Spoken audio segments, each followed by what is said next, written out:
Hit me, daddy.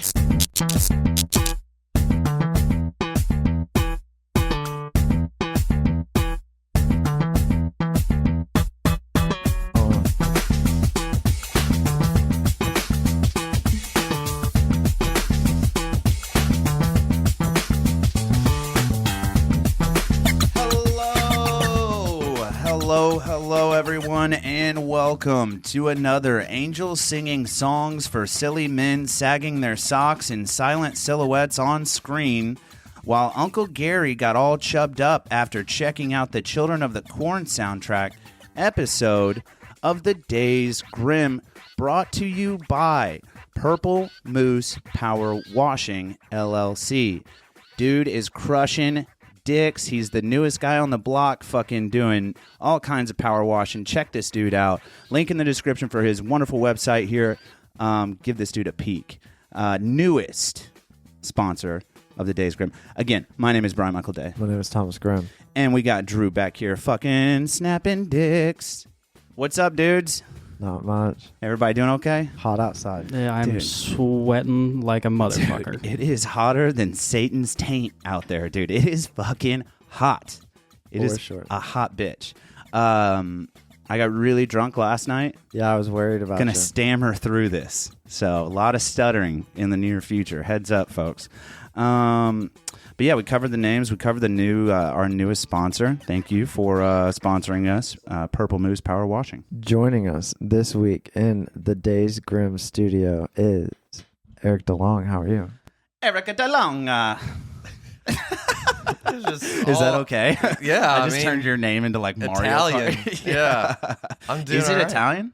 It's French. It's French. Oh yeah, the DeLong. Yeah. It's very French. The French are like, short of all the arm hair they got going on underneath there, they're a sexy people. You know what I mean? I think so. Have you met a French woman or French man that you were just like, man, that's a beautiful human? Yes. Yeah, they're like them, and then like Eastern Europeans are just absolutely stunning. They humans. say French is the language of love and angry people. Man. I've heard that people in Paris are dicks. Who was it that told us that? I don't know. The guy that, it's the photographer, Alex Morgan, right? Didn't Alex Morgan say they were mean there? No, I don't think so. He didn't? I'm just putting words in his mouth. I'm just making shit up. Sorry, Alex. Eric, why don't you give our listeners like an elevator pitch of who you are and what you do? Yeah. I am Eric DeLong. DeLong? And I'm primarily a musician. But I like to call myself a multi-potentialite. Can you expand on that? Yeah, just because I do a lot of different things with music. We got to know each other because I did the music for the Factors short film. Shout out to Thomas Bernardin. Yes, and that's how we met. But I primarily do just singer-songwriter stuff, but when I perform live, but I also make all kinds of different music, like electronic music. Do you like Mark Riblet? Mark Riblet? Is that don't know who that is. Riblet? Is that another French dude? No, he's from Europe. Got some French competition in here. He's from Europe, but he makes like all kinds of loops and then just like makes crazy like music over the loop. Okay, you'll have to send that to me because I'd probably be into it. Oh yeah, he's hilarious. But yeah, man, I just, as an artist, I mean, primarily I'm just an artist. Like, especially over the past couple years, I paint, I like make weird music, I make more accessible music, I do music for film now. I just do all kinds of different things. Which the soundtrack for Factors was. You stole the words right out of my mouth. I was going to say, yeah, I think we complimented you like probably way too much at the showing of Factors. You can bring it on. How many songs did you make for that? That was 8 pieces of music. Okay, damn. So you did the whole thing. Mm-hmm. For Factors.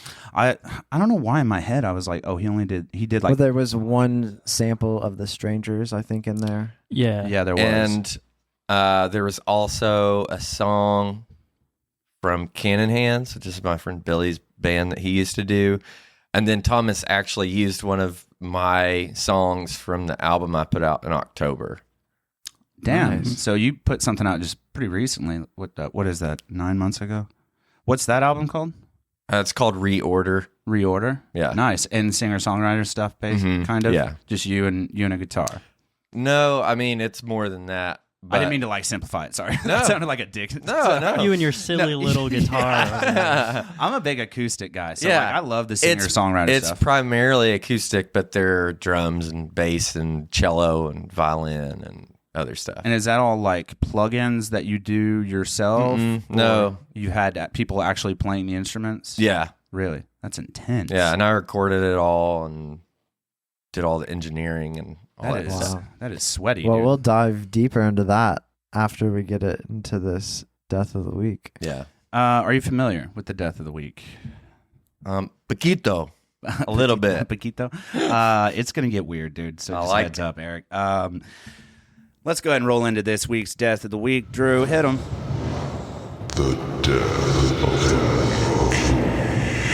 Brought to you by thedaysgrimm.com. Get in there. Get some super sick merch. Hats, beanies, shirts, Just thermoses. just dip the tip in and see what feels right. You know what I mean?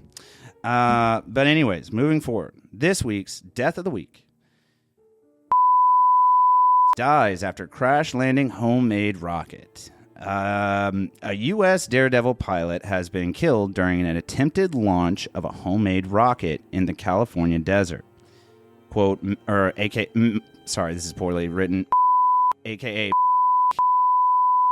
64 crash landed his steam-powered rocket shortly after takeoff near Barstow on Saturday. Also, I've been to Barstow. Fuck that place. Trash. Okay. A video on social media shows a rocket being fired into the sky before plummeting to the ground nearby, like very nearby. Like it lands a football field away. And actually, we have a clip pulled up that we might show after this, Drew.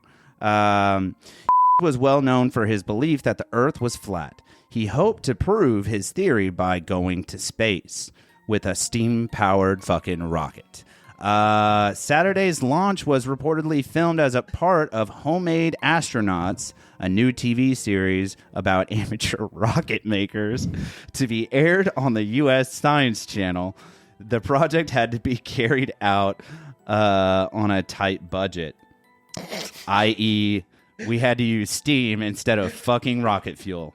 With the help of his partner, Waldo... With the help of his partner, Waldo, was trying to reach an altitude of 5,000 feet or 1,525 meters while riding his steam-powered rocket. They're very proud of this steam-powered motor. There was a tweet from @Science Channel that reads, has tragically passed away during an attempt to launch his homemade rocket. Our thoughts and prayers go out to his family and friends during this difficult time. It was always his dream to do this launch, and Science Channel was there to chronicle his journey. It goes on to read, quote, "When God made he broke the mold. The man was the real deal and lived to push to the edge. He wouldn't have gone out any other way. R.I.P." End quote. Daredevil's a good term. Good term. It doesn't even say how high up he got. 1,000 feet. He got 1,000 feet. Maybe. We can watch the clip. Do you want to watch the clip? Yeah. Can we pull the... there's a YouTube link already pulled up. Yeah, here we go. And you can kill the death of the week. Well, actually, it doesn't matter. Just let it ride. Yeah, just hit play on this puppy. It should go. So this... There he goes. Steam-powered and all. So maybe a couple thousand feet because you actually lose visual. No parachute? No, absolutely fucking What a not. fucking idiot. Well, hence the Daredevil. That's traumatic. Jesus fucking Christ. All right, let's shut that down immediately. Yeah, and then they show it in slow motion for the next minute and a half just in case you really want to see his skull impact into the desert. That's this week's Death of the Week. How many to you by Cokes and Thedaysgrimm.com. Mentos do you think it would take to go that high? Cokes and Mentos. You probably would have gone farther. Yeah. Who's doing steam-powered rocketry? not Elon. What is the this? The 18 fucking 1800s? Yeah. We're not like traveling on a locomotive. Just Trying to go to space. homemade things that fly. You know what I mean? If we've learned one thing in the past like week, Jesus let's Christ. leave like the space and deep sea exploration to fucking experts. Don't fucking ruin anything. Next episode coming in hot. All right, don't fucking ruin. It's a teaser. Just a tip. What do you think about that, dude? Homemade steam powered rocketry. What do you think about that? Pretty intense. Dumb. Yep, Also, agreed. Indubitably. the thing that I like about this is that it was going to air on a show on like the Science Channel or something. You Yeah. said, Yeah. and I feel like it was a bunch of people that I guess I run this Science Channel are like, hey, let's get a bunch of morons on this show To show kids and try not, to try to do a steam powered rocket Yeah, dude. and just laugh and have a really sick sense of humor about this guy getting stoked to be on TV with his steam powered rocket and watch him die. Yeah, dude. Look at this cat. He means fucking business. He does. Look at those shades. This guy really took after the Wright brothers. And it's He did. just, I mean, it says research, flat Earth. This was On in this 2018. No, 2020. This is 2020 when he crashed. And he did his first flight. He flew successfully one of these steam-powered rockets. Well, defined successfully. He went up and landed. Okay. Oh. And yeah. I mean, he landed for sure. This past Yeah, 100%. Yeah, both times he landed. The second one, a little gnarlier than the first time. So that's shout out to you. Wow. God damn it, that's a way to go, isn't it? Jesus, that's a way to go. It makes me kind of sad. Yeah, it does, man. You think it's like the equivalent, like, of what he experiences, like somebody going over Niagara in a barrel? We've covered that death of the week as well. Yeah. It's probably similar. You know that there was a guy, or was it a girl? It was a guy that flew. Okay, so there was. No, he survived the going over the edge in a barrel, I believe. Yeah, it was One a guy metal did. barrel. It was a metal barrel. Well, yeah, another guy died then. Yeah. Yeah, but it was one of our deaths of the week that a guy basically went over Niagara Falls in a cast iron Yeah. coffin, essentially. Looked like a barrel. Looked like a barrel. Cast iron barrel. 55-gallon barrel. And Like he a just- water Why the heater. fuck He would you do that? He didn't make it. Cast iron didn't- sinks Yeah, he didn't make it. He didn't make it. for sure. We're going to talk more about shit sinking. Actually, this episode has aired after the one that we're teasing. So we can actually go ahead and talk about it, Drew. The submarine shit, yeah. Wild. We're going to talk, that's going to happen. Anyways, so so that's this week's Death of the Week, brought to you by thedaysgrimm.com. Get on there, dip the tip in, get you some merch. So, Eric, where'd you grow up? I grew up in Flatwoods, Kentucky. Oh, God bless you. Yeah.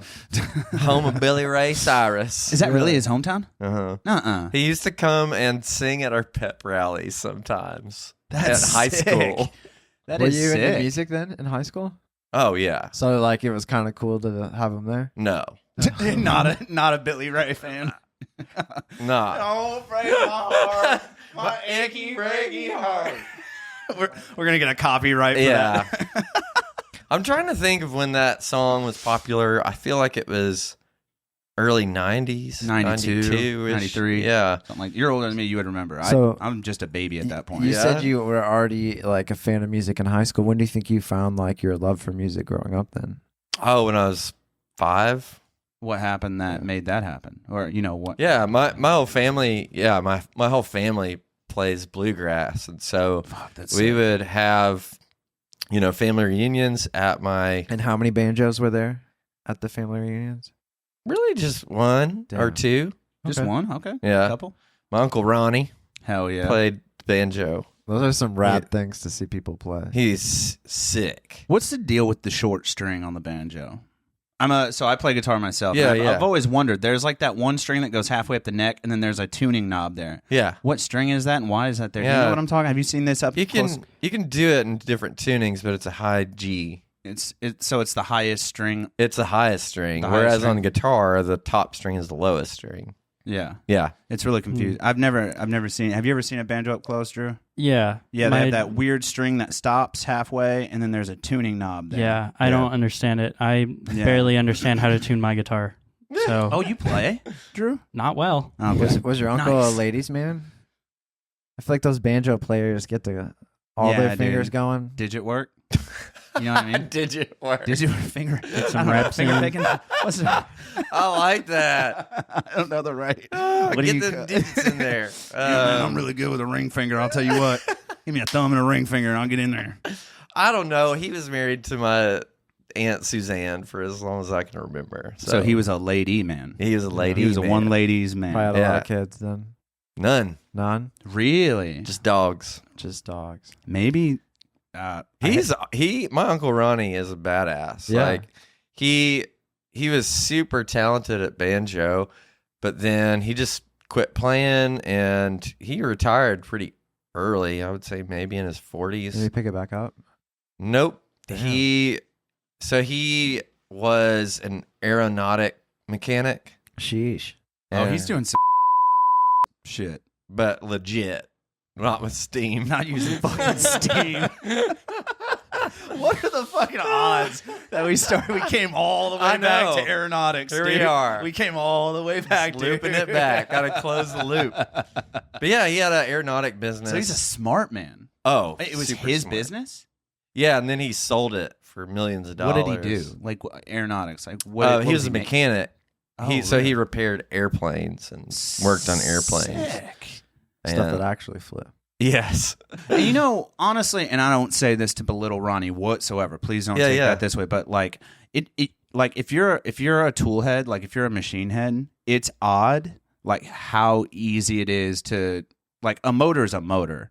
So like going from like a car motor, like if you can work on a car motor and you know how that works, like fuel injection, carburation, whatever you're talking about, you can apply that to planes. Like it's literally the same exact thing. Yeah. It's wildly the same.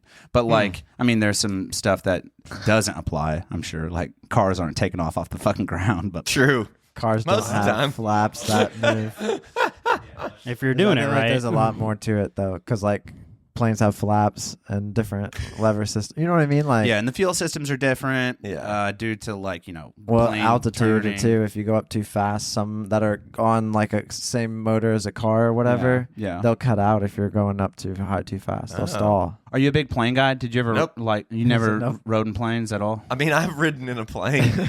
I've ridden in I don't know. one. They're like my brother. He flew for the first time when he was 30 years old, and then I talked to him Wow. about it the other Yeah. day, or I talked to him today actually. He was like, "Yeah, we're going to Virginia next week," and I was like, "That's fucking sick." Yeah. I was like, "When's your flight out?" And he was like, "No, we're driving."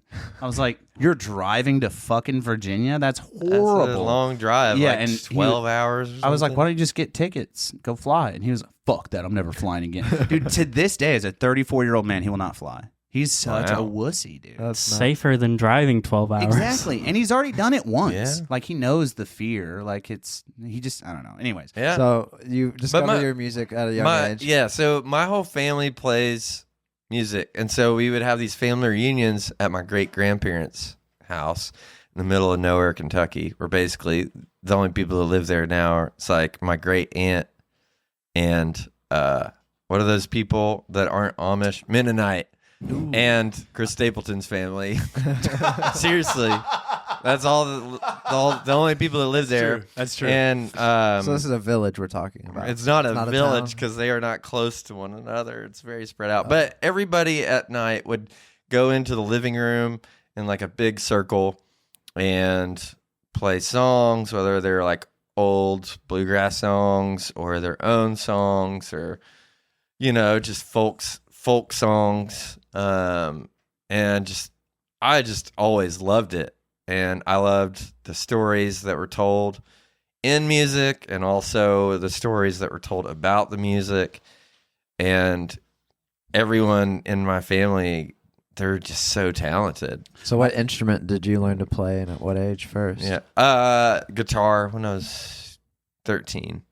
wow. And did you teach yourself, or is this like you Yeah. had like a family member like showing you the chords over your hand, or how did you learn? I got a chord book and listened to music on the radio and learned how to play it. And then, if I may, on God bless you. thank you. Yeah, you got it. It's religious that when we open a beer, you have to say "God bless you." All right. So, Drew, hey, step it up over there, okay? God bless you, Brian. No, I'm joking. But no, the one. you. Yeah, suck a dick. No, but there's one when you're learning guitar. The one thing that I feel like is overlooked, or like people that don't know how to play guitar that want to learn, like the biggest misconception is like, or the thing that's not talked about that should be talked about more is like how hard you have to press, especially on an acoustic, on that string to make that note. Yeah. You know what I mean? I started out playing electric guitar, though. Way easier. Yeah. Way Yeah. easier. Yeah, dude. Did So- you See, play- I mean, you play- like a lot of guitar players will tell you to start on an acoustic and then go to electric, but it's easier to start on an Yes. electric. It Yes. hurts your fingers way Yeah. fucking Yes, less. 100%. Well, I was also super into Nirvana at that point. Fuck yeah. And so I was like, I don't want an acoustic guitar. But then, I mean, that Unplugged album was pretty amazing. God, And I it's really hot. did like it. But Oh my god. but I was just super into Nirvana and all of that stuff. Think about all at the that age. sex that happened to that Unplugged album. Really? You don't think so? I feel like it'd be a boner kill. Dude, I fucked to it at least twice. The whole album or just Just a lot of sex. A lot of sad sex. You know, just sad, slow sex. were there No, ever any albums that you would put on to, like for a sex sesh? Dude, What's your go-to sex sesh? Well, not go to. Maybe like you. That was probably like what, high school for you? Yeah. I think I would put on like a Little Wayne mixtape. Beats per minute, bro. That's all that matters. Like a At that machine gun, age. dude. Yeah, like a machine gun. Dude, I was like super Christian, so I didn't have sex till I got married at 30. Damn. You were a virgin like 10 years ago. I'm joking. No. Yeah. That's crazy. Do you ever think about that? About what part? Is it just weird to think that, like, I don't know. It's strange to me. You don't Yeah? think, like, if you could go back, would you do that? I would. You would? Yeah. Sex is haram. No, not necessarily that. Well, yeah, but I'm just saying in general. He's I reverted. wouldn't. I'm the opposite. I'm like, I remember being on tour one time and there was this Laotian woman that was beautiful in Richmond, Virginia. Beautiful women. And she was just super rad. And I could tell she was into me. And I was like, nope. And now I look back and I'm like, Damn. what a dumbass. Is Yeah. it not like, okay, so for the three of us that are sitting in this room that have had sex pre 30 years old, like for most of us, way pre 30 years Yeah. old. It's strange to me, and I'm not trying to like put you in a weird disposition or anything, but like I don't it's really weird. get in a weird It's disposition. do you not think about that? That's like, okay, so you hit puberty at 15, 14, 11 sometimes, I don't know, Yeah. but like in your 15's a little late. early teens, Yeah. whatever, and you're just holding. Oh. I'm gonna say something offensive. Heads up, you're holding all that Well, no, you had for to a rubbed it long out. Yeah. Did you not rub one out? Oh, yeah. You were rubbing it. Okay, Dude. thank God, dude. Brian was like, Jesus now I we am a human. Thank God. I mean, Dude, damn. I figured you did. Brian just Yeah. automatically. I mean, I'm sure there are people who like don't jerk off, but like self rub. not until you're 30 years old is crazy. I have. I don't- That didn't happen. That's well, yeah. This comes to a good point that I made a note that I wanted to mention. Masturbation. How many times a week is too many times a week?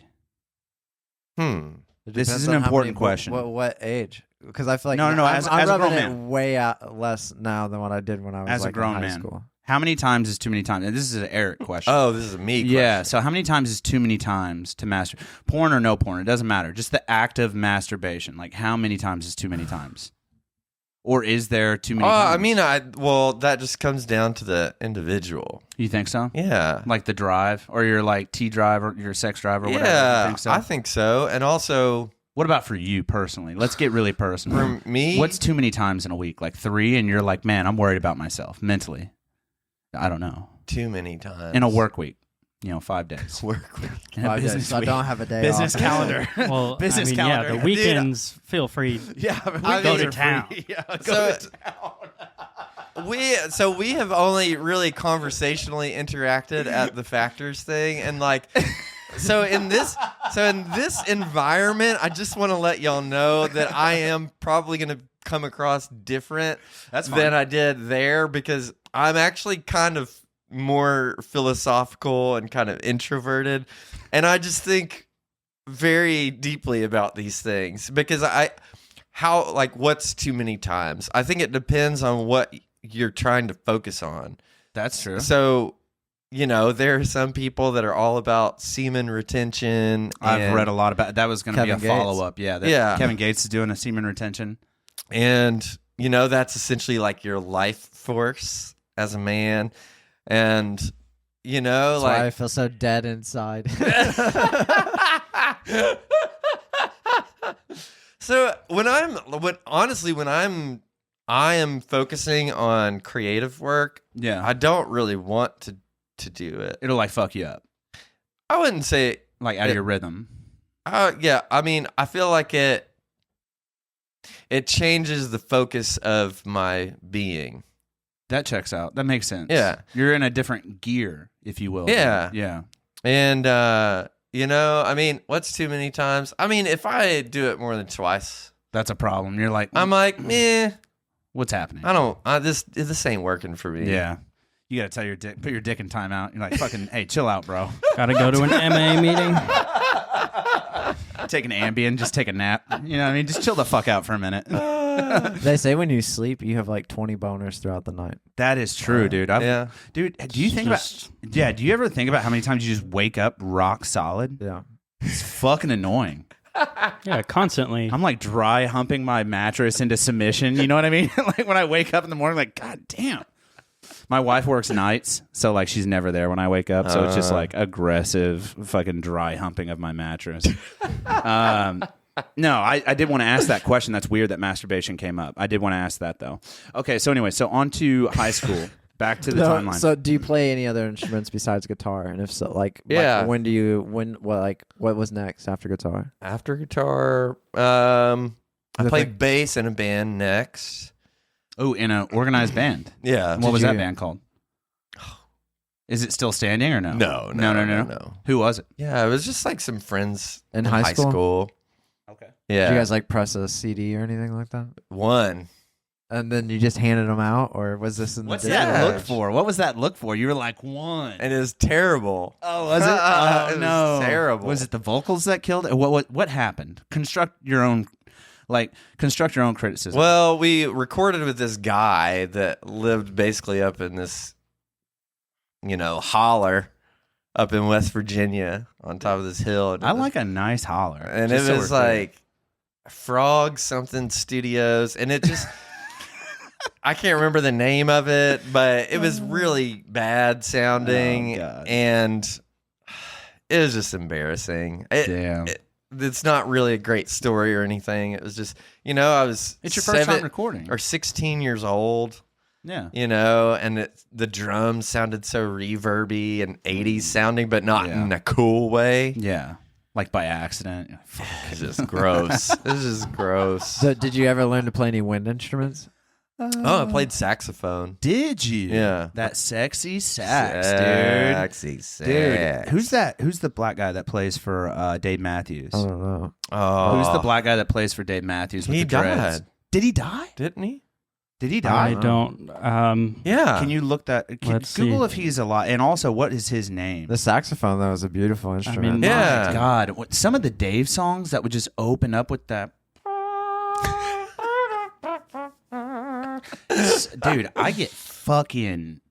I Then have we a, go back to the masturbation. I have a bit. You know what I mean? tenuous relationship with Dave Matthews Band. You don't like him? Yeah, he. I like some of Leroy it. Moore. He died in Yes. 2008. Fuck, rest in Yeah. peace, dude. Yeah, he's a badass. so good. So yeah, I played saxophone in the 8th grade, and then I got 7th and 8th grade, and I was really good at it. You did get pretty good at it? Yeah. Really? So me and my friend Michael Erie would trade like 1st and 2nd chair. Yeah. What does that For the mean? saxophone. I don't know what like that means. when you so like our orchestra class had it. So say there's 20 violinists, 12 cellos, Mhm. 2 bassists, whatever. There's chairs. So like your first chair is like your front, like your first person in the row, and they're like the best player. Oh, And you're then answering, it's my like best you're rank. answering my question. I was Yeah. so confused. Okay, Yeah, so the just ranking.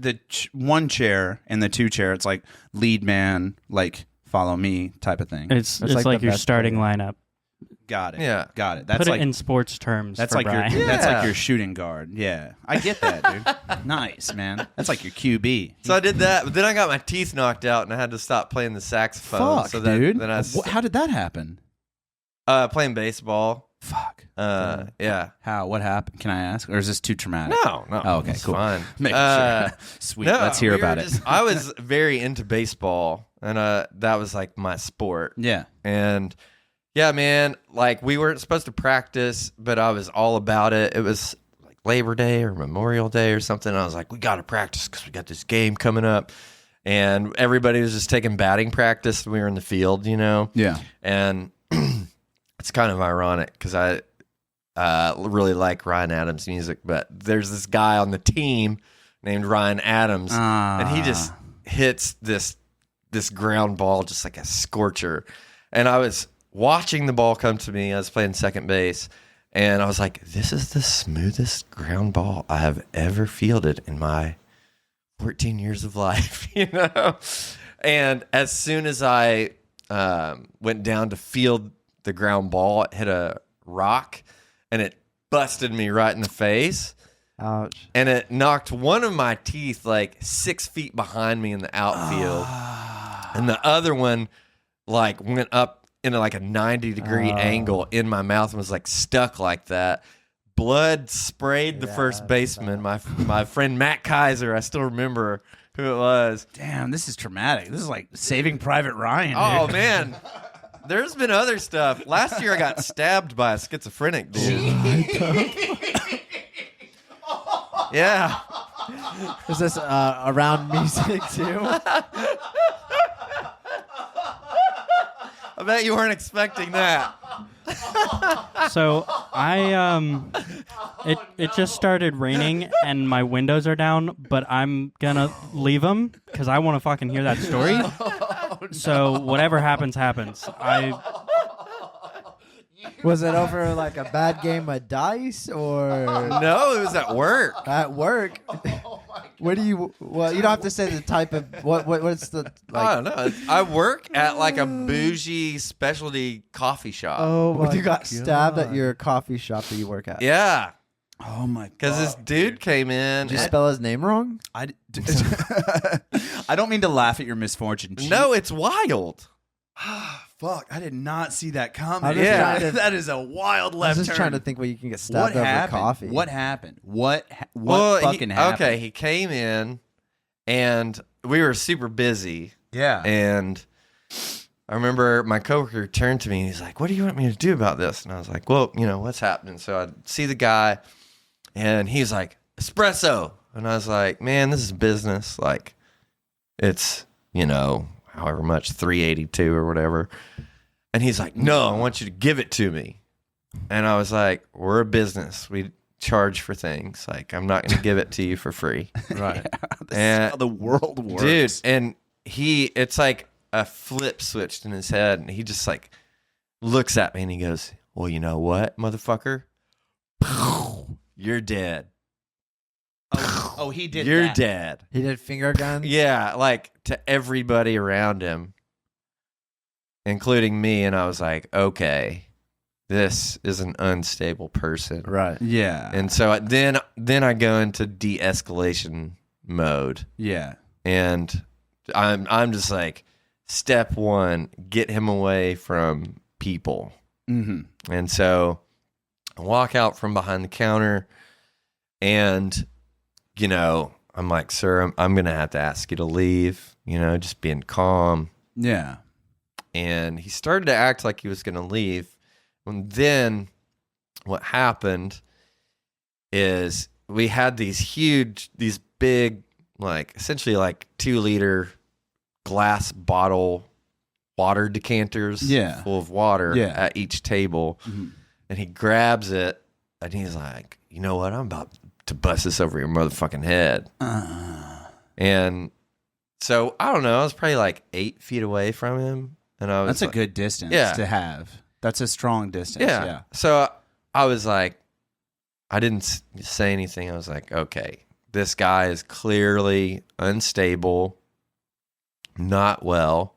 Mm-hmm. And like, I'm going to have to call the cops, you know, but I didn't say anything. But as soon as I turned around, it's like all of a sudden, just the next thing I know, there's water everywhere.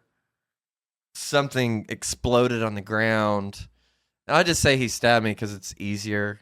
But what happened, he actually did smash the glass over my head. Oh my fuck. With it full of water.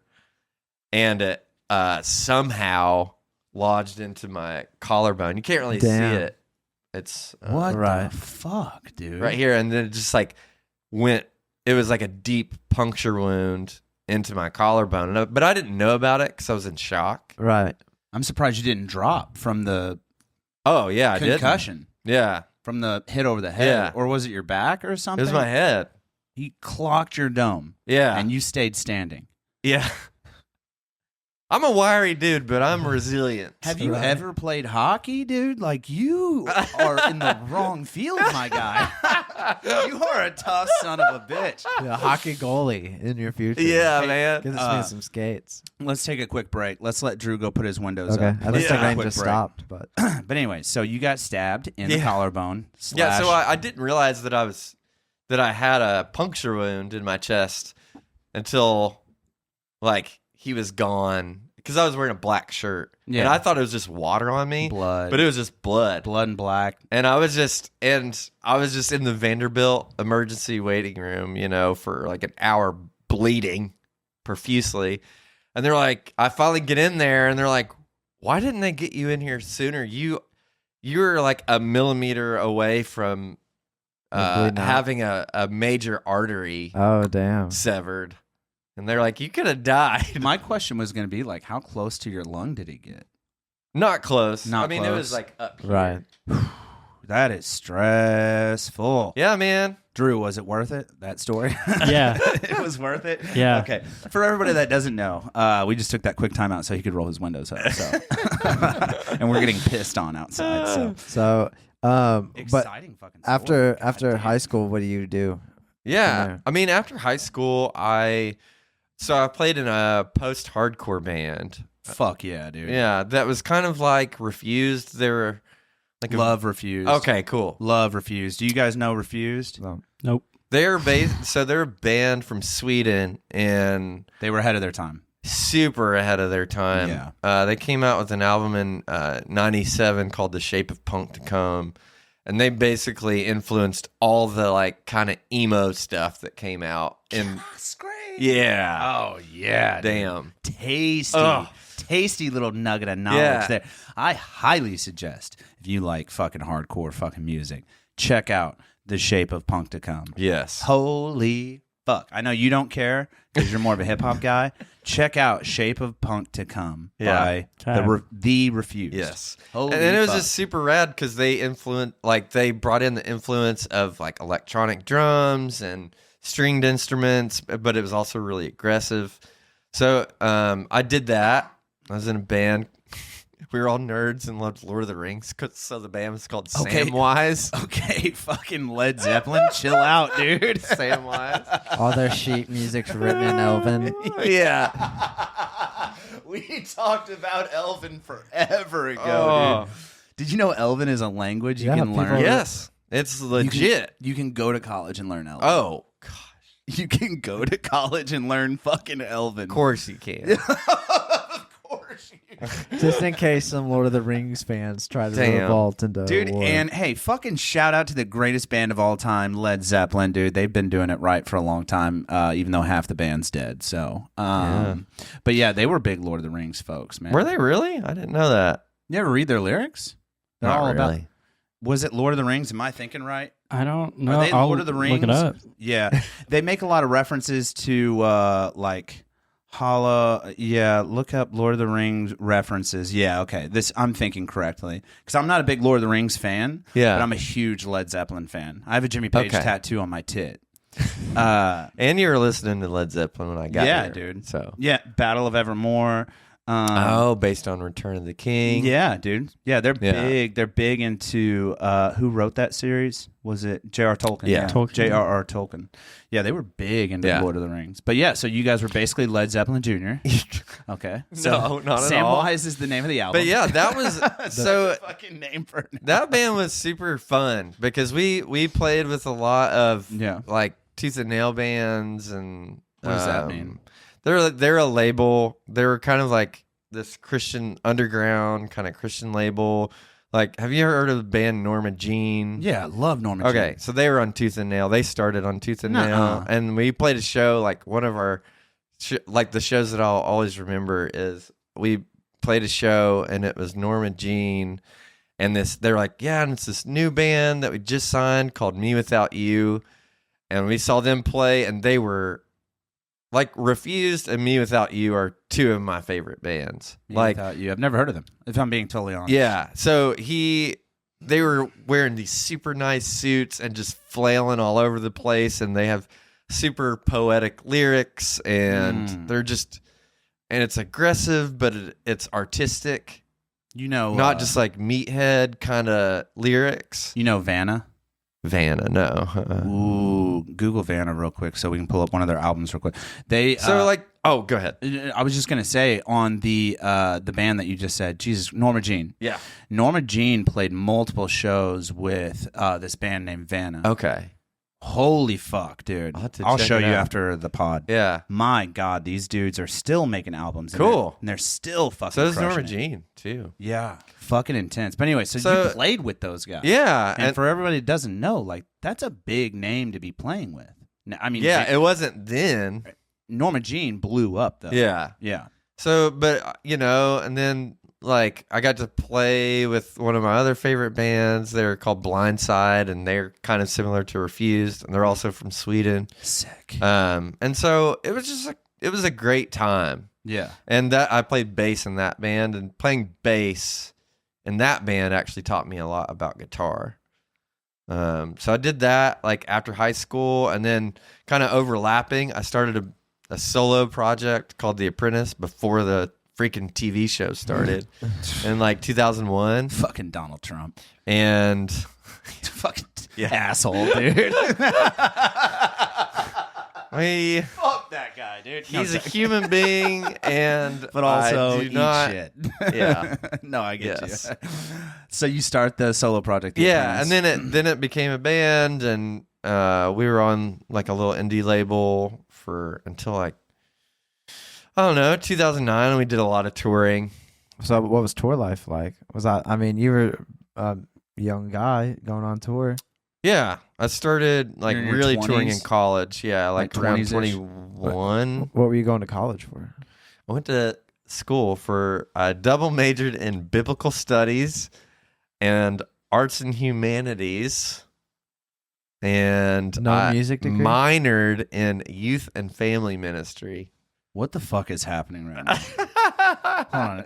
I gotta like fucking pinch myself, dude. Am I talking to a real person right now? I am like a contradiction. I really am. I have a very long story that has a lot of twists and turns. Yeah, you don't meet many pastors who got stabbed by a schizophrenic. Yeah. You don't meet many pastors that are fucking wailing on the bass and screaming into a microphone. Do you ever do vocals, or were you doing vocals in all these? Yeah, projects? I actually was like a screamer / singer in that band. Now, if I may, can I? Yeah. Can we do it? Do you still have that in you? I don't. You don't have it in you? I was going to ask for a little sample. Because it's a skill. Yeah. Yeah, there's like a certain way you have to do it without destroying your vocal cords. Yeah. Chester Bennington from Rest in Peace. Yeah. From Linkin Park. He had a blister on his vocal cord. Or like a node or something. polyp. Yeah. and it actually wound up popping. I don't remember if it was during a show or something, but like, yeah, his vocal cords were sure. Was there good money in that back then for you guys? Like, I mean, for a Dude, college kid? Oh, I mean, we always made money. And we were actually fortunate because there were a lot of bands that were touring at that point that came back with debt. Nothing to show. Yeah, and we always did everything like DIY. Like the guy that ran the label ended up joining that band, the Apprentice band, which was like the more acoustic kind of stuff. And we were just talking last week, and because he was like the best man in my wedding, and he was like, dude, it's amazing with all of the things that we encountered and challenges we encountered, we always came back with money in our pockets. How is that even possible? To like, it blows my mind. We do this podcast, yeah, right, and it just blows my mind that you can like that there are folks out there, because we're not successful, but it blows my mind that there are folks out there that genuinely do things that they enjoy and somehow, like you just said, come back with money in their pocket. I don't understand how that works. I'm figuring it out. That's a fucking oddity, dude. It's a fucking oddity, dude. I'm figuring it out. I mean, one of my best friends, Krista, like, I mean, she has 5 kids. She lives in Nashville, and she's single, and she makes a living as an artist. That's awesome. God and damn, like that's creative sick. So communicator. We had a individual on whom you probably know. I am Cooper. Yeah. I don't know him, but Thomas is kids. No. But I'm just making a He's worked point with that like he's got a studio apartment, like 2,000 square foot or 1,000. I don't know. It's a huge fucking studio downtown that charges probably something ridiculous per month. You know what I mean? And he's just in there with headphones on, freaking the fuck out on canvas. Yeah. And then he makes these beautiful pieces of art, and he loves it. Yeah. And he's just fucking selling. Dude. And he just loves it. And it blows my mind that there are human beings in this world that can do something that they love and come back, like you said, somehow with money in their pocket. Man, here's the thing about creativity. Well, there's a lot about it, but sometimes if you open yourself, you can be surprised by life. Like, for an example. Yeah, explain it. Expand on that, please. Yeah, like, I just started doing art for fun just because, I mean, I'm an emotional dude. I've got a lot that's happening in my brain and my heart and my gut, and I've just, like, I have to get it out. Well, and, you know, when I was young. Masturbation helps. You got stabbed by a schizo, dude. I mean, like, yeah, you've got some angst. Yeah. You are worked up. Dude, I love anger. But that's a whole other conversation. But, you know, like, I just have to do things to express myself, to get what is internal, external. And so, like, I just started doing art. I was married to, like, a fine artist for, like, 8 years. Like, she was fine. And an artist. Wait, hold on. She went to school for fine arts. What is the difference between fine arts and arts? Finer. Off the top of my head, I don't know. Their lines are a bit more crisp. I don't know. Yeah. Well, I only asked because I'm stupid. So No, that's understand. a legitimate question. Okay. But, you know, like, I never dabbled in art stuff while we were married. Okay, so fine art being primarily created for its aesthetic value, and art encompassing a wider range of creative practices and purposes via, look at that French website. Ooh la la. La Prince. Fine art. La Prince. I don't know. Yes. So my Correct me. point, No, I'm joking. my point is that, You like, I never did art while I was married to a visual artist. Yeah. And then I, like, just got into this point where when I felt like I could not express myself through music, oftentimes, like, whenever I have some kind of a block with language or lyrics in music. Semen retention. Yeah. Hashtag Kevin Gates. I needed some other way to express myself. So I just started doing art for fun. And I've always liked raw, kind of Like fluid visceral painting? art, like Jean-Michel Basquiat. Basquiat's a beast. Dude, fucking awesome. Yeah, dude. Beast. And so I was like, and I grew up in Eastern Kentucky, and I would go to these folk art museums. The reason why I like Basquiat is because his art is very reminiscent of folk art. It's very just rough and No, that checks out. I think, yeah. And so anyway, I just started doing art for fun. And I was talking to a buddy of mine. He was just asking what I'd been up to. And like, I was like, well, when I can't make music, these are the things that I'm doing. He was like, dude, these are fucking badass. Like, can I buy one? I want to buy one of your pieces. I was like, what? I'm like embarrassed of some of this stuff. And, but that, to close the loop, the whole reason why I brought that up is like, sometimes in creativity, the things that you're actually most embarrassed about, somebody relates to. Yeah. And honestly, like, you know, we brought it up, the quote about make people feel like what you feel inside, that thing. I really do feel like that creativity and art, it really takes reaching down inside yourself and finding how to express what's inside you. You know what I mean? And then it doesn't matter if, like, I don't know, it doesn't matter if it appeals to the millions. Yeah. But it appeals to one person. I fucking guarantee it somewhere. And all it takes is that one person to find that piece or that you know, piece, that music or whatever. So is this mainly painting or is it like some pottery stuff or? It's like mixed media stuff. I like finding mixed media, like you can do paint, you can use whatever you want. Yeah, so it could be like charcoal paint, sculpting, whatever. So it's not like confined to one thing. There's this place in Nashville that's amazing called Turnip Green. And basically what it is they have a bunch of donated stuff. Nice. Completely random stuff. I mean, it's paint, but it's like ribbon and, you know, old tapes. Basically, like, art teachers cleaning out their supply. Yeah. And so what I like to do is I will go there, or I like literally find stuff on the side of the road. And it's like, I'll paint. Maybe I'll like glue some shit on there. Like, actually, my glasses broke when I got knocked over the head.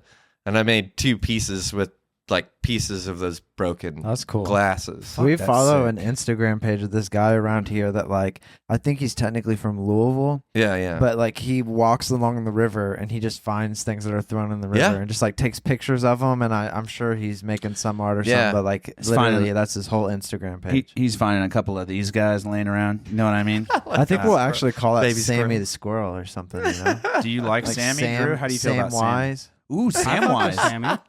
Samwise the squirrel. You have influenced a piece of art in the Days Grimm. How does that make you feel?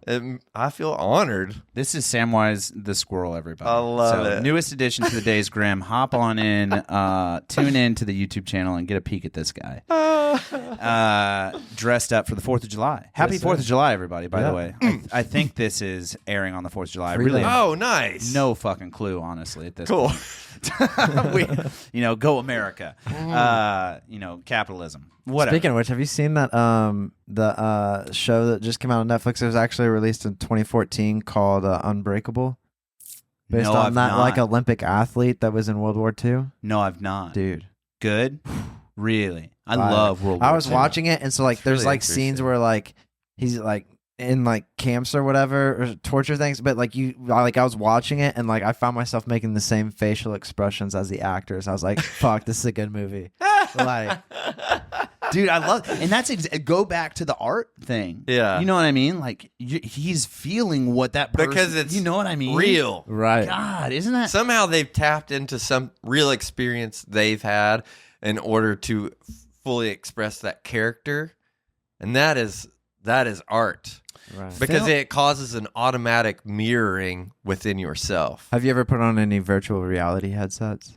Ooh, a little bit. My son has one. Really? Yeah. It's wild, isn't it? Yeah. Have you dabbled in the VR world? A little bit, like games. The art stuff on there? No, They've got like where you can like if you're like a spray paint artist like Tony Tripp, like he can tag stuff like and it's like an actual spray paint can and stuff. Interesting. Yeah, dude, it's intense, and you can like change the nozzle like you would in real life. Like take the nozzle off, put a different tip on, and like dude, it's. I was like, I skateboarded for like 14 years and was like into graffiti. There's a lot of train cars that probably have your initials on them somewhere. DeLong. DeLong. It's a DeLong. I don't know why you're Italian. I like it. In my head, he's Italian. Yeah. You will forever live rent free in my head as an Italian. When do you think you meet Thomas Bernardin? When did I meet him? Yeah. I met him through my friend Billy in probably like 2009. So that band that I was talking about, The Apprentice. The one you toured with and everything. Yeah. Thomas did like a little mini documentary for like the making of an album. It was actually the last kind of album we did as that band. But we had met previously and then we worked on that together. And we just have a lot of resonance between us just as friends. And yeah, so I guess we've known each other since around 2008. I have to 2009. ask, now that Thomas Bernardin came into the conversation in full view, or in full depth, if you will. What's the situation with the mustache? What do you think? Have you seen Fire. it? Have you seen I saw him last night. Have you seen it? Yeah. Fuck, it's hot. I love it. Yeah. Man, Dude, honest to God. I didn't even really notice because he just How do you not notice? he just does different stuff all the time. So I think I get just like numb to it, I guess. Right. Yeah. I mean, Thomas has like a face for a mustache. He does. And it comes back into rotation from time to time. Well, even, so I'm just even like, when we filmed our episode, he had a comb and he combed it before the episode. oh yeah, totally. He combed it last night, like in mid-conversation. He was like, hold on. That's the most pretentious shit you can do, dude. When you're in mid-conversation, like, he does it "Hold on, ironically. I gotta touch up the stash. He was cracking us up with a story, and he knew the time was ripe to comb get it his out, mustache. to get it out, and just really set the tone for the rest of the Yes. conversation. So what was that like when he approached you to? Was it out of To do nowhere? the to make score? the soundtrack for how did the Factors. how did that happen? Even I think he just called me, and he was just like, "Hey, man, I'm doing this film. Here's the vibe of it. I think it'd be really good if you did the music for it. If you'd be interested in it." Were you releasing music or working on any projects that he had seen before, like right before that? Yes, but I feel like Thomas is a guy, he knows that I'm a multi-potentialite, as I said earlier. I like that. And that I just like, I'm gonna start using that. I do a lot of different stuff. We're talking about music here, so I'll just keep it to music. But I do a lot of different stuff with music. And he knows that I can just tap into the spirit of a project. Like that's a skill that I have. And so he told me about the film just on the phone, and he was like, "Would you be interested in doing this?" And I was like, "Hell yeah. I think that would be really fun." And another thing to add to your music resume. Yeah. Yeah. And that's another thing too. As an art person, I feel like our resumes look a little different than Brian's. yeah. Whoa. Slow the fuck Like down. you didn't put Boredom Bros on your resume. No, no. Yeah, you know what I mean? Like, Nah, dude. do you have the podcast on your resume? Nah, dude. Exactly. No, Yeah. dude. See, like I have love that. I have a resume that I use when I'm trying to get like a job outside of the creative field. But you don't Yeah. put your photography on there? I'll put that on there, but then I have a resume that I will use for like if I'm trying to get onto a film set or something, Right. and it's all just PA on this short film, worked on this commercial, have been doing photos and whatever. So it's like completely different. Maybe don't put the Days Grimm on your resume to get a job at like the bank, because we talk about and stuff. So I wouldn't do that. So that's very wise. I don't know. Wise of you. Finance pros, they might That's resonate true. with That's that. true. That's true. They like their dude. They like that. Hold on. God bless you. Are you doing okay? Can I get you a beverage, sir? Are you doing all right over there with your water? Or I might just take a little Old Forester in here. we want to do a straight. little Old Forester straight, dude. A You little got some bit. ice? Do you want ice? No. Help yourself, please. No, but that's interesting that Well, I find that like with art, like I do photography and stuff. At least that's where I really got started. I guess when I was little, I got into drawing. But I feel like you said, a lot of artists have like multifacets of like different ways to express themselves. Like even if you're only doing photography, that you're still gonna probably pick up another little side project that like you enjoy. At least a fraction of it makes you happy or something. I want to talk a little about folk music. Well, I also want to talk about you're into like philosophy. Ooh, yeah. You have dropped some philosophical knowledge But today. like, do you? Yeah, but do you? So like, who are some of your favorites? Like Marcus Aurelius, or like what got you into that path? Yeah, I mean, Stoics are cool. I do like Eckhart Tolle, some of his stuff. I like. Do you ever go way back, like Plato? Oh yeah, I mean, my The whole one philosopher I know. yeah. No, but he's one of my favorite. Actually, I have a quote of his on this flag behind Thomas. It says, "Only the dead have seen the end of war." It's kind of true. If you're a warrior and if you're a fighter, Yeah, it's never over. You know what I mean? Until you die. I appreciate mystics, philosophers, like even within the realm of like Christianity, like Thomas Merton, amazing. Like even modern people like Richard Rohr.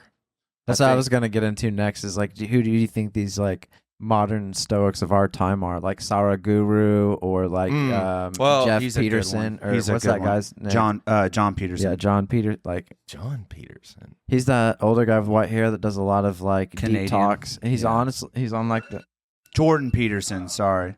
Yeah, Jordan Peterson. Yeah. Stand by. We got a thing going on here. Okay. Jordan Peterson. Gotcha. Yeah, sorry, not sorry. Jeff Peterson. Yeah, that was Jordan terrible. Peterson. He's a Canadian fella. Yeah, he does Yes. a lot of like find your masculinity. Yeah, That guy. yeah. Yeah, you know what I mean? That's It's not my fault that you're sad on the inside all the time. Find your damn happiness, or whatever he says. That's my best Jordan Peterson impression. You know what I do is essentially I view myself as a synthesizer.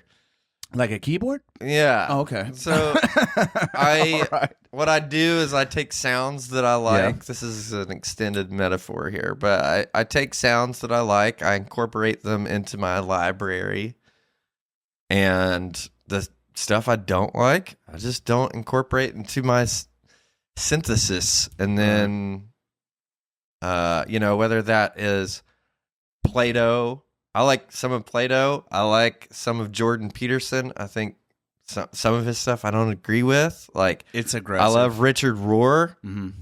Franciscan monk. Who's that guy we did an episode on? Way back. Alan Watts. Alan I Watts. love Alan Watts. Alan Watts is a stud. Yep. I learned a lot about him. That was one of our... Are you in that looking at all these things? Are you like you grew up with a big Christian background? Are Mhm. like when you meet somebody like Alan Watts, that's a big Buddhist. Like, Yeah. you kind of, how do you incorporate that in maybe to it? Oh, well, I mean, I think Jesus and Buddha are very close to one another. They're the same person. And I actually, Joking.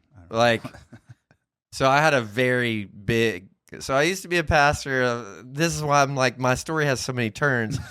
5 months after I moved to Nashville, I became an atheist. Okay. And Nashville just took a toll on dude, you. Just took a chunk it of your wasn't soul. that. It's a very deep, long story that I'm not going to get into. But one of the things that I realized was like nihilism doesn't work for me. Can you explain that? Well, I don't know what nihilism is. Like It's like, everything is meaningless. yeah, just existential Nothing dread. means Nihilism. anything. Nihilism. Nihilist. Yeah. Nihilism or Very- nihilism. Yeah. Potato, nihilist. potato. You Yeah, can- tomato, potato. I yeah. get it. Pharaoh's dead in the river. Yeah. The Nile. So it's like this doesn't work for me, but then I got into more like Buddhism, and it was really helpful. So the question was, what do I make of? Well, like who's the just person? like growing up in a Christian background, and then you learn about How do you like somebody, incorporate? Alan Watts, which is like Oh. peace and breathing and meditation. I think and- it's incredibly.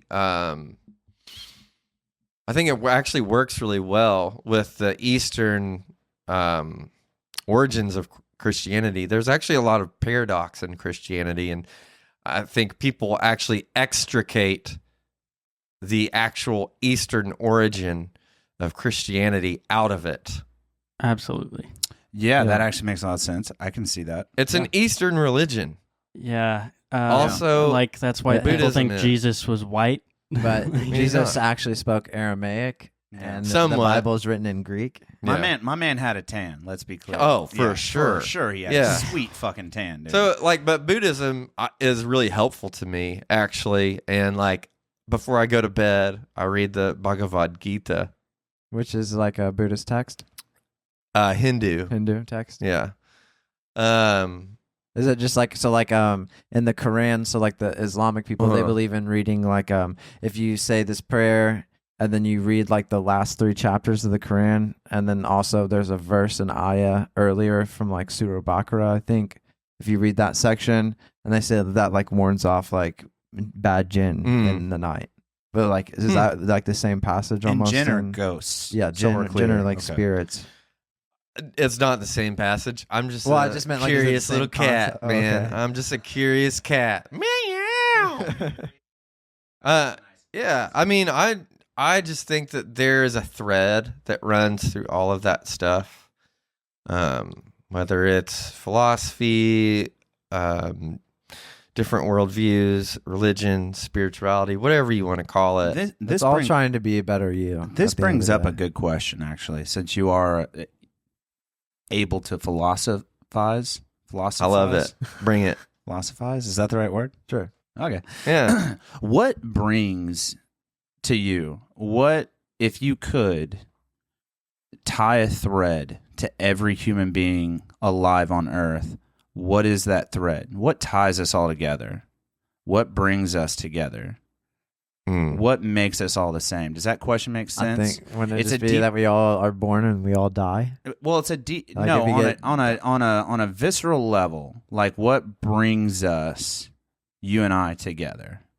Had we never met before, we never know who each other is. What brings us together as human beings on this earth, as a life force that is capable of cognition and true deep thought? What brings each human together? Doesn't matter if you're South African and a Canadian, or if you're Japanese and a fucking Hawaiian person, a Samoan person. What's that fabric to you? Have you ever given that much thought? What brings us together as humans? Yeah. That's a deep question. It is a super deep question, and I just didn't know if you ever thought about that before. Yes. I think I might answer it in a slightly different way than what you asked. I mean, I essentially think that we all have the desire to be seen. Ultimately. Yeah. Not seen for the exterior. We want to be remembered. That's different. That's my big thing. Than being seen. Different from, so explain being seen. So not visually in front of me, I see you, but how do you mean seen? Somebody recognizing your essential nature and essence of being. Who's somebody in your life, if you can think of someone, you don't even have to say it, but I will. Oh, okay. Who's somebody that you feel like when you are with them, they actually know you? Ooh, this is a good point. So I just watched a podcast with a CIA guy, right? A guy that was in the CIA. And he was talking about how everybody has 3 lives. You have your public life, your private life, and your secret life. And so your public life is the life we are all talking about here, right? My private life would be what you share with your spouse or whatever, along those lines. And then your secret life is your dark, dark secrets that you only share with your close, close friends. Yeah. Probably my mama. Yeah. Yeah. Inside and out.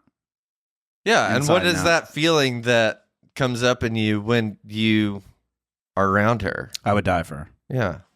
Legitimately, in the sense that sentence reads, I would die for her. Yeah. You know what I mean? So ultimately, I think that we all desire connection. Yeah. On that level. Yeah. And The way that the world is set up right now. You got to have that internet connection. What you said with the way the world's set up right now?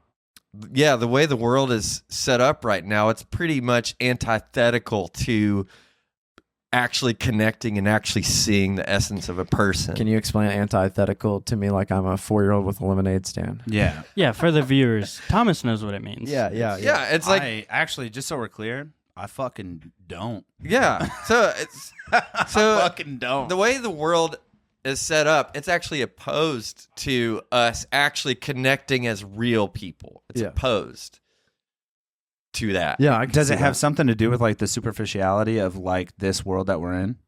Like you're only seeing what people want to see? Well, there's also so much that we can't see. We're just disconnected from who we are designed and how we've evolved as people. Yeah, I mean, I just think ultimately, I mean, there are people that don't even know themselves. We're disconnected from self. We're disconnected from nature, which I was just talking about this as a misnomer because actually we are nature.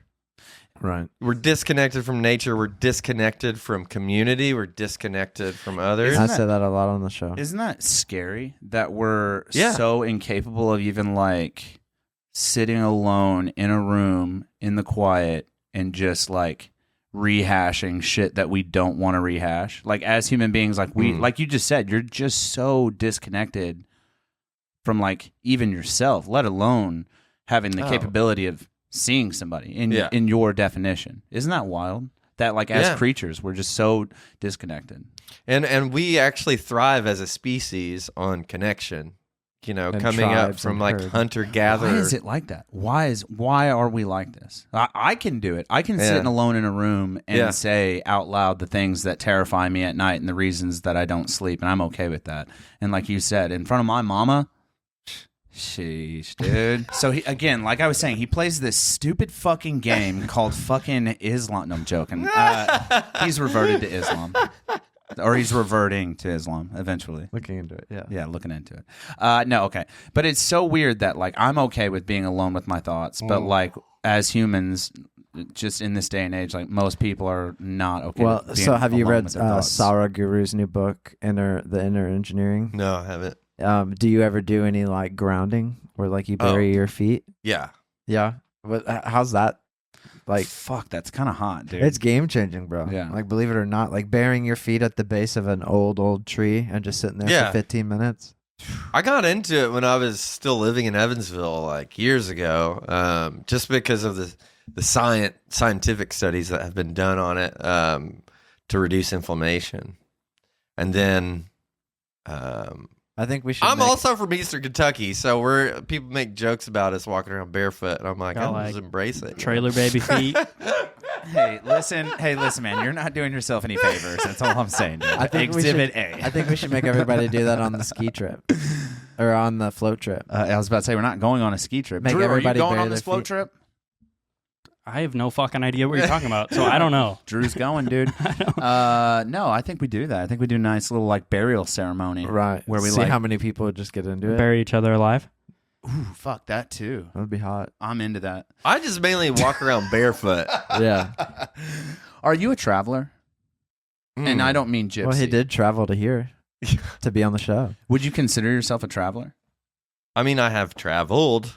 I would like to be out, like travel more outside of the U.S. This is another more philosophical So that's question. another thing too. Okay, so Eastern religions and they've been westernized. Like thoughts on that?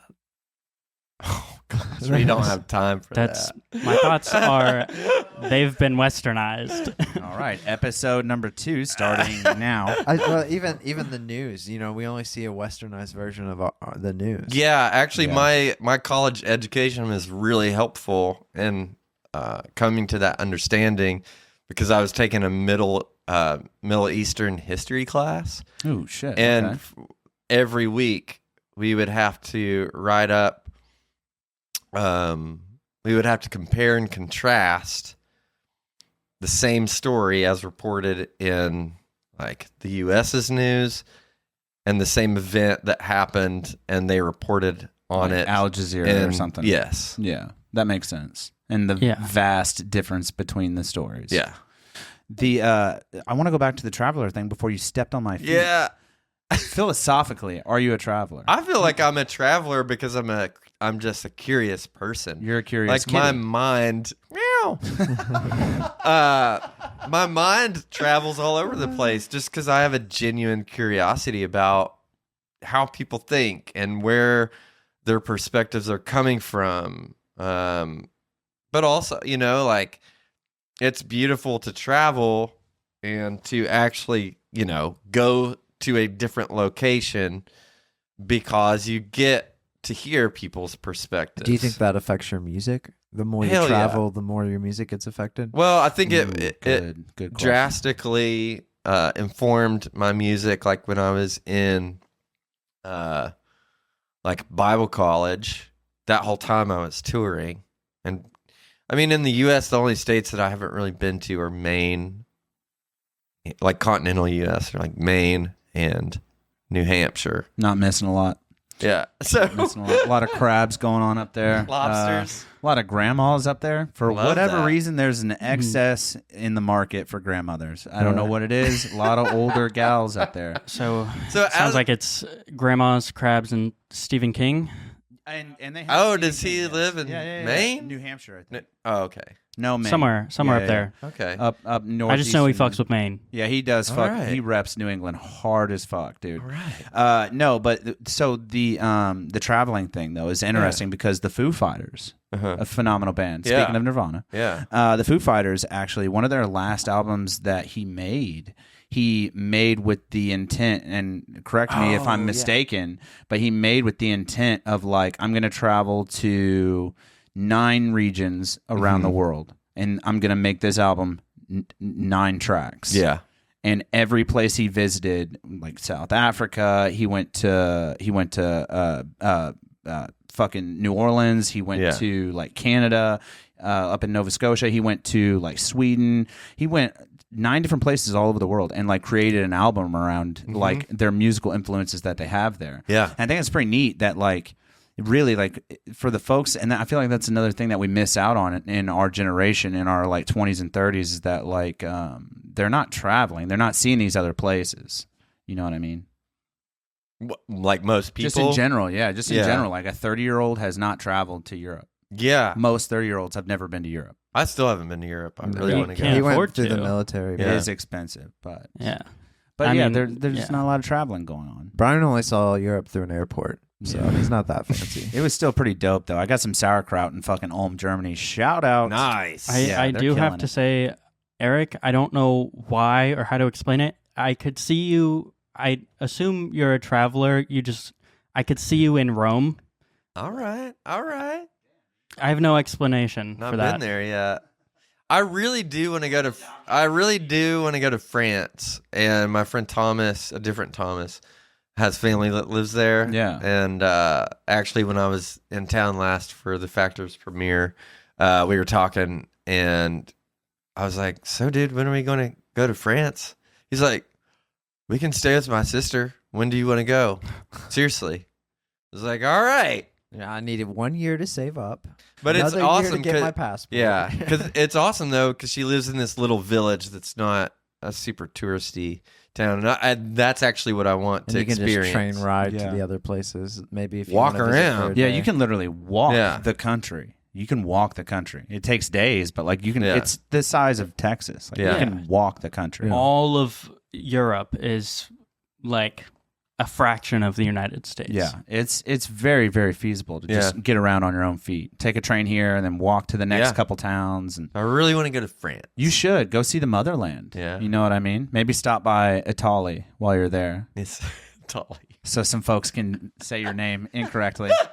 It's a DeLong. Hey, It's a DeLong. DeLong, dude. So are you related to Tom DeLong? I'm Let's not. talk about it. Are you I'm sure? not. Are Yeah. you sure? Do you believe in aliens? Maybe. There's potential. That's not a definitive answer. Okay, if you're gonna make this a polarizing thing, if I had to choose yes or if I'm going to tear this room apart, if I had to choose yes or no, then I would probably say no. But really? yeah, but if I really think about it, and I think that think about how ultimately the universe is always expanding. True. We are a very, very, very small Rock. part of the whole created order. Mm-hmm. And so when I think about that, I'm like, they probably exist. Not that they are here. That's not my question. My question is that, do they just exist? Is there something else? And also, aliens. I do not know. Aliens is like a term that people associate with like the little green guys. Yeah, but that's true. It could be literally just us. Yeah, some guys on some Light rock years. out there still playing with steam-powered rockets, trying to get off their Jesus planet. fucking Here's Christ. my thing. Trying Like, to figure it out, just doing their best. here's my thing. I'm like, in the mountains. We only got fire and water. We got to make this work. okay, here's my thing. I feel like I need to defend my stance here. So I'm huge into mystery, but I'm also like very much about owning what I don't know. But here's how I would answer. Here's my final answer. What? What is Connecticut? No, I'm joking. But I'd like to buy a vowel. I think given the nature of the universe, there's a strong statistical likelihood that there is other life. There's got to be, right? Yeah. It's got to be. Whether even it's like, and when I say alien, I mean it could be like a bush on another planet, on another planet, like a living creature thing. Yeah, because it's just Gotta like be. statistically the size of It's got to be. It's got to. We're The all on the fucking same. We're all on the universe. same. We're all on the same page Yeah. then. Okay. So I know my there gotta answer be. isn't like spicy, but that's what my answer is. I like that answer actually. I'm a big fan of that answer. It's very logical and very well thought out. So no, seriously, thank you. Yeah. So what new music thing do you think you've picked up this last year? What new music thing do I think I've picked up? Yeah, like You mean? did you drop like a fork and it made a weird sound and you were like, I gotta take a sample of this? Or Ooh, that's like hot. I like that. Oh.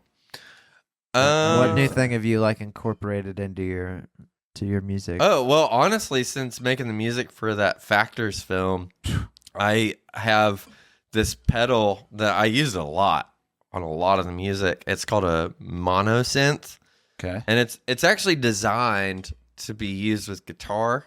And what it does, it has like 10 to 12 different models of this old Roland keyboard synth from like the 80s. Mm-hmm.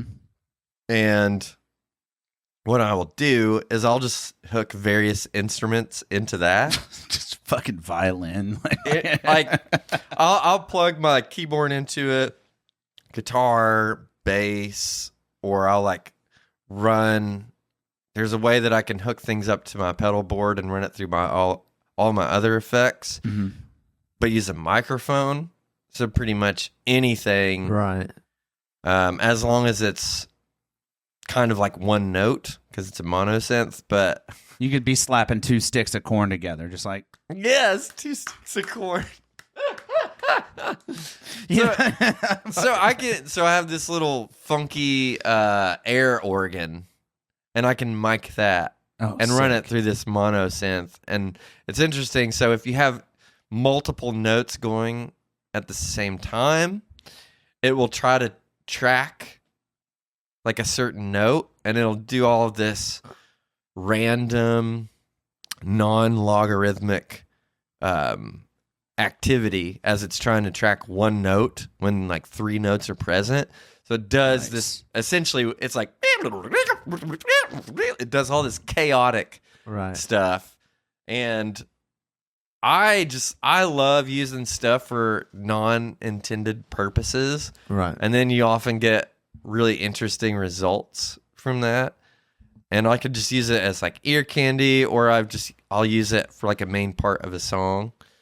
And so I've been really into that. I'm just trying to see how many different things I can do with this one tool. And you keep adjusting that fancy looking thing on your left wrist. What the fuck is this thing, dude? It's a Casio calculator watch. Hell yeah.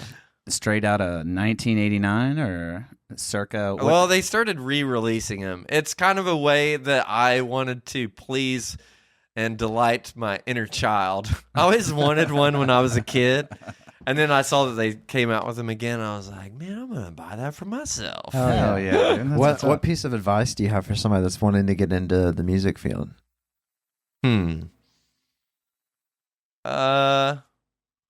I would say follow your own curiosity. Like, don't be afraid to imitate other people, because what you do is you learn to develop your own voice by first learning the form in other people's work.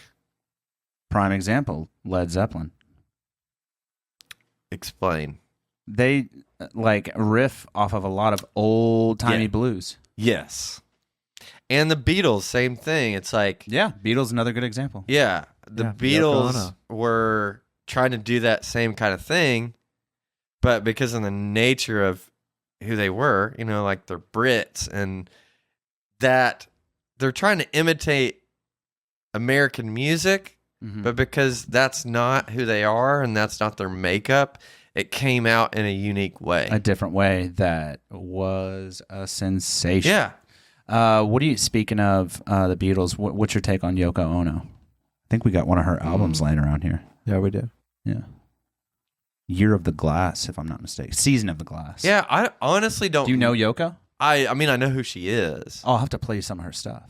but I'm not educated enough to answer that question. It's about to be fucking Yoko time, dude. I have to drive to Owensboro to go play a show. Season of Glass. Okay. Yeah, Season of Glass, Yoko Ono. I know that her Fine. music is kind of wacky, Oh, it's but wacky. I like wacky things. Right. Yoko's right up your alley.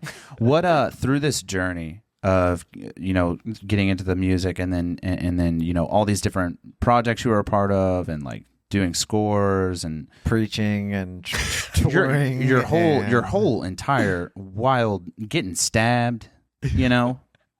What's one of the darkest moments that you thought about just like hanging up the music cleats, if you will? And you don't have to elaborate so much on Yeah. the dark moment, but we care most about what pulled you through that dark moment and made you keep your foot on the gas. Yeah. So I know that like the dark moment was basically around 2009. It was when I played this show in Columbus, Georgia, and it just wasn't a great show. And I was in this hotel, like when you could smoke in certain rooms.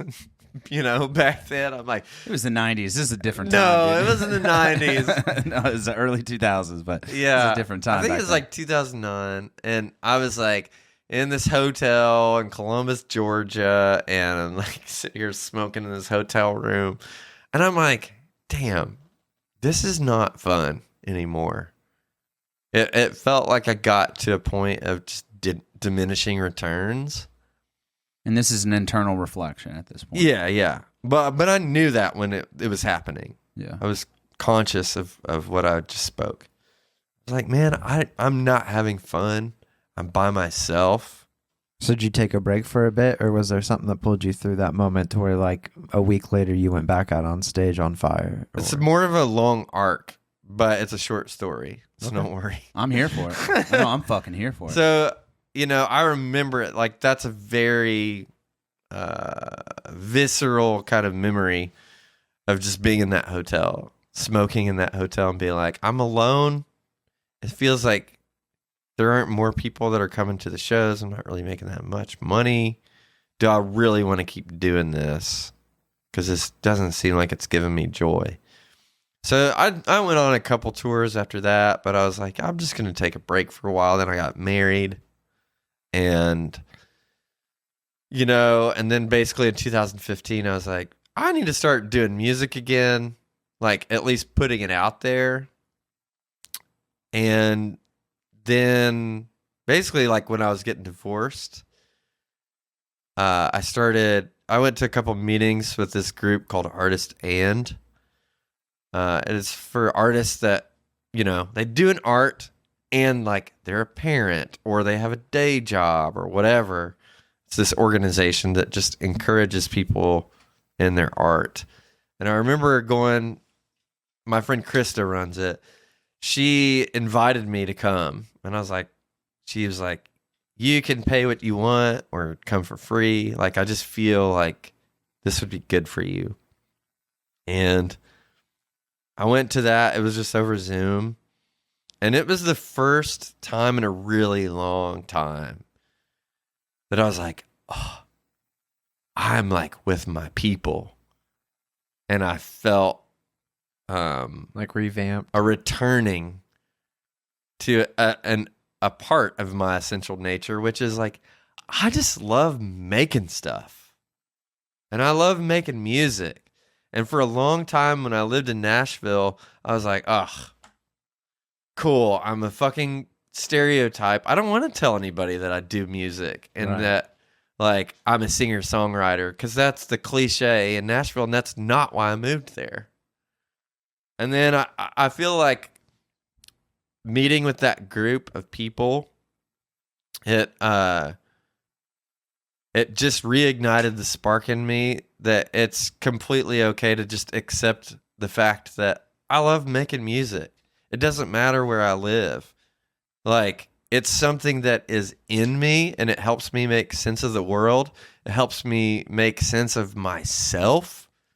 It actually makes me aware of things in myself that might be actually unconscious to me until I actually make art. And you re-listen to it later, and you're like, oh, shit. And it shows me who I am. It's beautiful. Yeah. And so I was like, I have to keep doing this. And it was all because of a damn Zoom meeting. Yeah. Isn't that crazy? Yeah. So the same thing that we were just talking shit about, technology, Yeah. brought it back to you, and you were just like, fuck yeah, bro, let's fucking burn it down. Yeah. It's about the intention behind it, really. Yeah. No, seriously. I think it's really, really neat. That's a cool way that technology was used. And then where can people find you? Your Instagram. You're posting like some I feel like you're dropping some knowledge in some of your videos. You know what I mean? Where it's just you talking, but then you also like talk about your music and stuff. Yeah, yeah. So where can people find you on social medias? Where can they listen to your music? Yeah, so it's just Eric DeLong, DeLong, like on Apple Music, Spotify, all the things. Deezer. It's so funny when I don't know what Deezer is, but Deezer nuts. What? Yeah. No, I'm joking. But all the normal streaming platforms, you can find me just under my name, Eric DeLong. And then Eric DeLong Music on Instagram is where I post most of my stuff. We didn't talk about this, but I also do coaching. And I mostly work with people like in spiritual transition or just like kind of repeatable, healthy routines and stuff like that. People like you. Yeah. In a transition. But that's Eric DeLong coaching. But my main thing is Eric DeLong Music on Instagram, and that's mainly what I use. Awesome. And then last minute shout outs. Who's got you to where you're at and who's keeping you going? Ooh, that's great. Yeah, Krista Wells. She's the person that runs Artist Ann. And then who's keeping me going? Man, stuff like this. Just new connections. Right. Keeping New connections. Keeping that fire lit. Yeah. Making these new connections. Shaking hands. Smelling salty in here, dude. It's smelling I think that's saucy. your back sweat. Probably. Dude, I got some. It's so fucking hot up here. Drew, thank you so much. Drew! Dude, you're the fucking man, Drew. And thank you, Thomas, for fucking being here and always crushing dicks. This has been another thrilling episode of the Days Grimm recorded in Anne Frank's attic. My name is Thomas Grimm. My name is Brian Day. And I am Drew Head. And this has been Eric DeLong. Eric DeLong! Thanks for coming in. Yeah, man.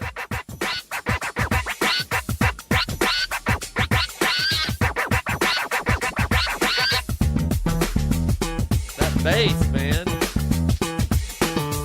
It's kind of like Seinfeld.